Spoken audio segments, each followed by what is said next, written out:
Make your sustainable living habits sustainable for your life. See what I did there? Hello, and welcome to another video. My name is Paulina, and I'm all about making practical and attainable lifestyle changes that will help you live more sustainably and have a positive impact every single day. So let's get to it. Today I want to share 10 things that I think are absolutely essential if you want to start living more sustainably. Or if you've already started your journey, I think these are helpful either way. These are not swaps. They will cost you nothing or very, very close to nothing. So let's jump right in. First, and probably easiest, as it does not require anything new, is to use up what you already have. I can't stress this enough. That is probably by far one of the easiest ways to reduce your impact, in a sense that you're literally preventing things that you already have from going to waste. This applies to finishing makeup, personal care products, cleaning products, and food. Obviously, if things are expired or really didn't work for your home or for your body, obviously don't use that. But to the extent of your ability, using up what you already have is a great way to make sure that resources that have already been used up don't go to waste. This will save you money, save things from going to waste, and just in general, help save resources that go into making all of these things. If after everything you do decide to get rid of something, see if you can give it to someone else, maybe a family member or a friend or even a neighbor. See if there's anything like that that's available to you to get rid of something, but in a way that reduces waste in general. My next tip comes in 3 parts. And that's only 2 parts. That's only 2 fingers. My next tip comes in 3 parts, which is shop less, take some time before making a purchase, and shop used first whenever possible. One of my old coworkers said, "Look around your house. Everything you see here used to be money." And when she said that, that really struck with me. Having moved a couple of times in the recent years, I realized just how much stuff we have. I'm not a minimalist myself, and I wouldn't really say I strive to be one. But with that said, in our most recent move, which was essentially a downsize to a smaller footprint, I realized just how much anxiety I personally get from clutter, and it made me realize that I want to strive towards a less cluttered, sort of cleaner space with generally less things. And this ties in perfectly with waste, because every single thing that we bring into our home inevitably creates some kind of waste. Either it's packaging or the thing itself. It's especially hard because of how incredibly easy Instagram and TikTok and other platforms have made it to buy stuff. It literally takes one click of a button, boop, and you have whatever that may be arriving at your doorstep nearly the next day. I would say that right now there's an unprecedented ease of how fast we can buy things. Technology has truly created a path of least resistance for us to participate in this hyper-consumerist society, but it's definitely not working for the planet. And this really brings me to the first part of this tip, which is to just shop less in general to the best of your ability. I would say the easiest way to do this is just by pausing before buying anything and asking yourself, do you really need this thing?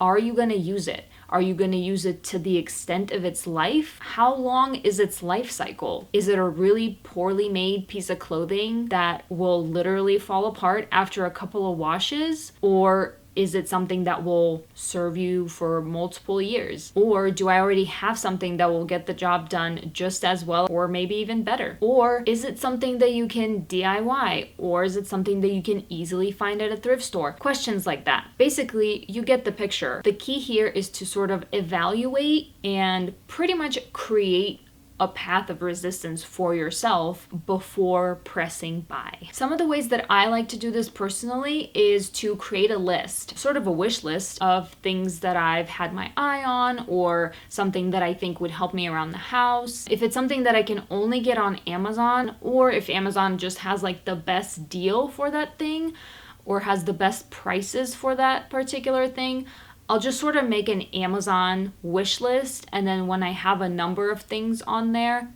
then I'll place my order, hoping that it'll all come in one package and have an overall lower footprint than if I were to order all of those things individually. But then another thing that having a list helps with is sort of constant exposure to the items on that list, because it's possible that you'll look at it after a couple of weeks and you'll be like, you know what, I don't actually need this. I know other people swear by putting something on their list, waiting 30 days, and then seeing if they still need that. I don't necessarily know that there's a specific number of days that I wait, but the key here is to create the resistance for yourself, because when you just see something and click buy right away, you're really not giving yourself time to really evaluate whether you need that thing in the first place. I know some people also do no buy months. I feel like it usually takes place in July. I'm not entirely sure why July, but that's what I've always heard is a no buy July.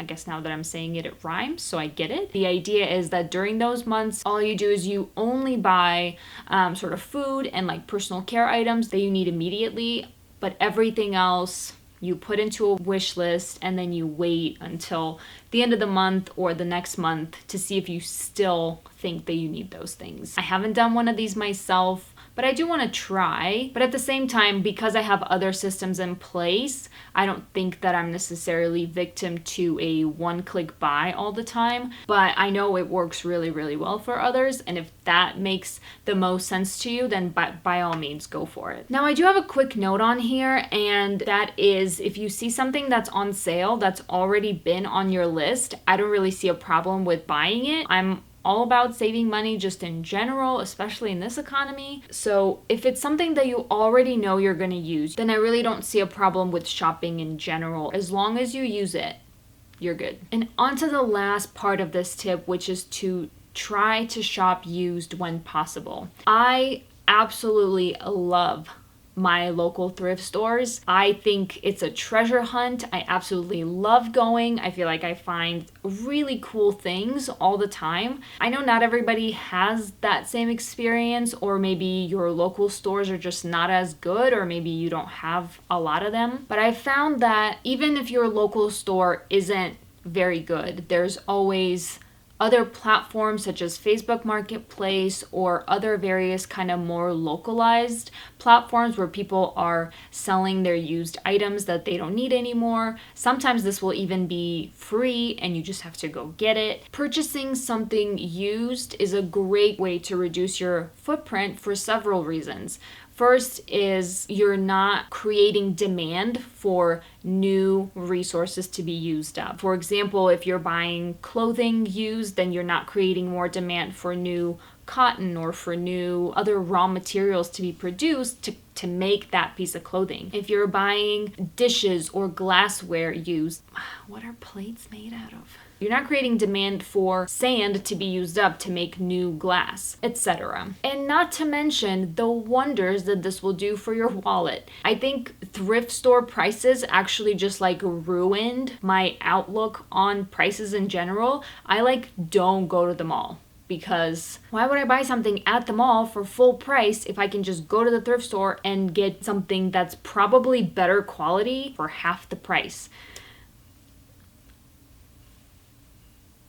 Especially when in our hyper-consumerist society, seasons change, fashion changes, things go to the thrift store so fast that you can pretty much find current styles at the thrift store for fractions of the price. I simply refuse to buy things full price without checking the thrift store first. I really do my best to buy all of my clothing secondhand. Sometimes I will find something that's not secondhand, perhaps on sale, that I'm absolutely in love with. But this is where kind of pausing and evaluating really comes into play. If it's really similar to something you already have, then just leave it there. The way that I do this, if I'm at a store and I'm oh my gosh, I love this, I don't know, sweatshirt, whatever, I just carry it around with me for a little while I go through other parts of the store, and I just kind of see how I feel about it. If I'm really this will fit into my wardrobe so perfectly, I already know how I'm gonna wear it, then I'll get it.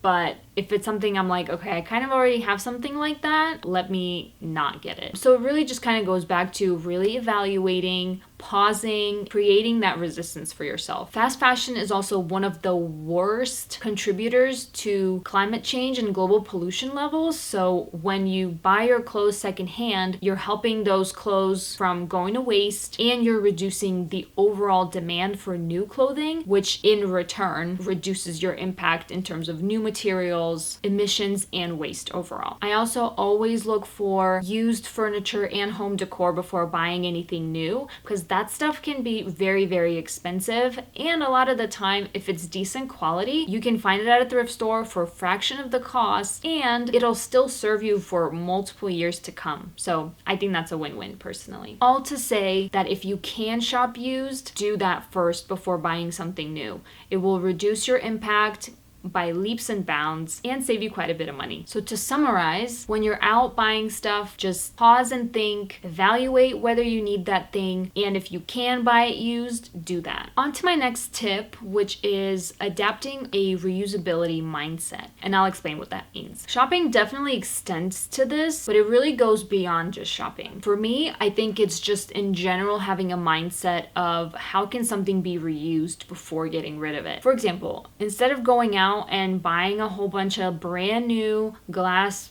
jars. First of all, check your thrift store. But also, can that same thing be achieved by just keeping, say, a glass of jam that you're about to finish, or pasta sauce, or whatever you have that came in a glass jar? Can you wash out that jar and use it to store whatever you're hoping to store? Instead of creating demand for a whole bunch of new glass jars, there's ones that you already have that came with whatever you bought that you don't have to spend more money on. And maybe you won't have the exact number that you think you need right away, but overall, if you buy the same pasta sauce in a couple of months, you'll have a whole bunch of glass jars and they will be uniform.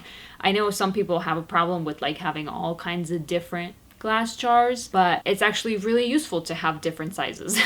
But I digress. This also extends to, even if something doesn't look on the surface like it can be reused, can it be repurposed? Can it be turned into something else? For example, do you have a stained t-shirt that you're definitely not going to wear anymore? Perhaps you can cut it up and use it as rags. I mean, the world is your oyster. A reusability mindset just means sort of finding creative solutions to really use things to the end of their usable life, and even beyond that if possible. And like I mentioned before, it's just becomes so incredibly easy to buy new things that I think we forget that we can repair something. We can take care of the things we already own when they still might have a ton of life left. I do want to mention that it's kind of easy to sort of go down a rabbit hole here and end up keeping anything and everything because you're worried about the amount of waste you're producing, or perhaps you can reuse it in some way. And I think as much as it's very valuable to have that mindset, it's also easy to end up just accumulating so many things. I personally had this problem in the sense that I really like to DIY and to just do like various crafting projects that I would pretty much keep